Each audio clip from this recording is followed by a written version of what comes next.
Imagine a city beyond the edge of the known world, its streets paved with stone that glistened in the sun, temples plated with metals that shone brighter than gold, harbors alive with ships, their sails filled with the winds of conquest and trade. In its heart, a palace where kings claimed descent from Poseidon himself, the god of the sea. Now imagine this. In a single night, earthquakes shook the land. Waves rose higher than the tallest towers, and the entire island, its people, its temples, its armies, was swallowed by the sea. This is the legend of Atlantis, a tale told by one philosopher over 2,400 years ago. A story that still refuses to die. Plato's dialogues, Timaeus and Critias, written around 360 BCE, are our only true ancient sources for Atlantis. He claimed the story came from Solon, one of Athens' greatest lawgivers, who heard it from Egyptian priests. Plato described Atlantis as an island larger than Libya and Asia Minor combined, located beyond the Pillars of Heracleion, what we now call the Strait of Gibraltar.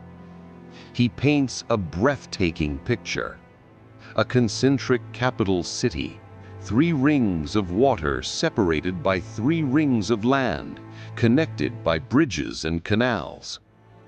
A palace adorned with precious metals, especially orichalcum, a legendary alloy said to gleam like fire. A fertile plain, laid out like a chessboard, irrigated by an intricate canal system. A people skilled in war and sea, with a navy that once dominated the Mediterranean. Atlantis, he said, became greedy, corrupt, and imperialistic. They launched a war against Athens itself. But in the end, divine punishment struck Atlantis. Earthquakes and floods consumed Atlantis in a single day and night. The dialogue abruptly ends, leaving us with more questions than answers. Was Plato reporting history or weaving allegory? Was Atlantis real or just a parable of arrogance and downfall? Thera, or Santorini eruption, 1600 BCE. One of the most violent eruptions in human history. The island of Thera exploded, sending ash across the world and tsunamis into Crete. The Minoan civilization, advanced, maritime, wealthy, collapsed soon after. Excavations at Akrotiri show multi-story houses, frescoes of dolphins and ships, indoor plumbing, a Bronze Age city frozen in time. Doesn't it sound like Atlantis? Helike, 373 BCE. A real Greek city swallowed by the sea during Plato's lifetime. Survivors told of earthquakes, floods, and temples left underwater. If this happened to Helike, why not to a greater city in the distant past? Flood myths.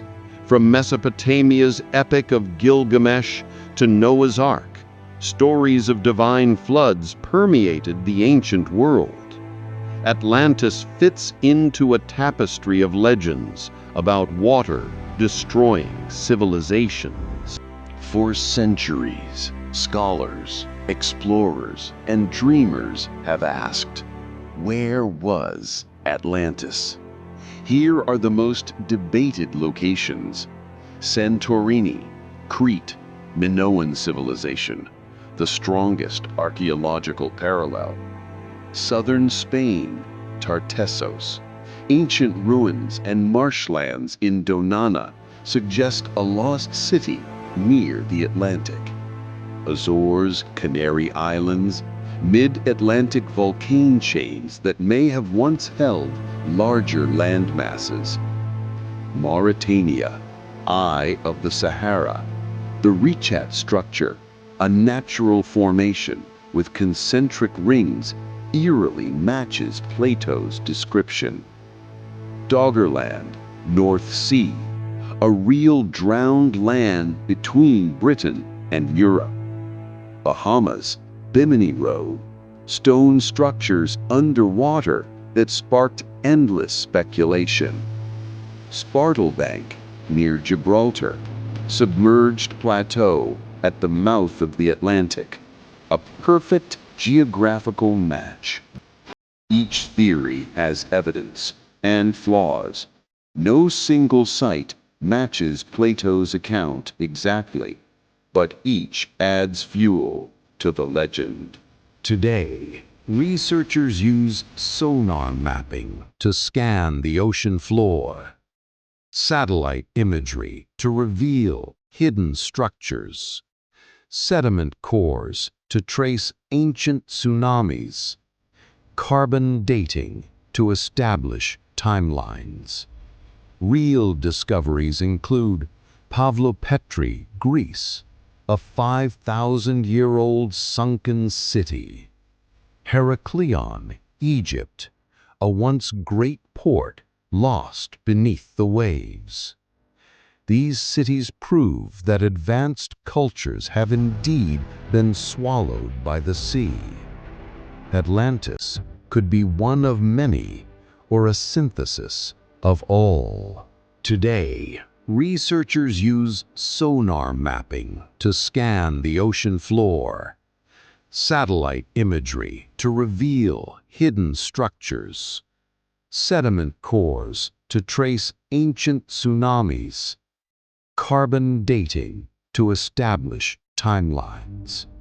Real discoveries include Pavlopetri, Greece, a 5,000-year-old sunken city; Heracleion, Egypt, a once great port lost beneath the waves.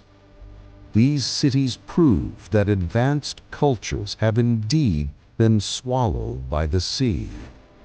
Atlantis could be one of many, or a synthesis of all. Even if archaeologists never find Atlantis, its cultural impact is undeniable. Renaissance explorers mapped it as if it were real. 19th century writers made it the cradle of civilization. In modern times, Atlantis appears in novels, movies, and games, symbols of utopia or warnings of hubris. The legend of Atlantis has echoed for over 2,000 years. A city of splendor, wealth, and power, said to have vanished beneath the waves in a single day and night. Some call it a warning, a parable crafted by Plato to remind us of the dangers of arrogance and excess. Others believe it was a memory, a whisper of real disasters, volcanic eruptions, earthquakes, floods that erased entire coastlines and left only fragments of stories behind. Science today has uncovered cities that truly did sink beneath the sea. Pavlopetri, Heracleion, Akrotiri. We know that civilizations can be powerful and fragile, that even the greatest empires can vanish overnight. And yet Atlantis endures, because it is more than just a city. It is a question, a challenge, a mirror that forces us to look at ourselves. Could our own world, with its towers of glass and steel, with its pride and its power, one day meet the same fate. Perhaps Atlantis never existed. Perhaps it was only a story. But until the seas give up their secrets, we will never truly know. And so the legend lives on, in our books, in our films, in our dreams. Atlantis is not only about what we lost in the past, it is about what we fear we could lose in the future. What do you believe? Was Atlantis real or only a myth? Tell us your thoughts in the comments below. If you enjoyed this journey into one of history's greatest mysteries, give this video a like, subscribe to the channel, and share it with others who love exploring the unknown. Your support helps us bring more forgotten legends and hidden histories back to life.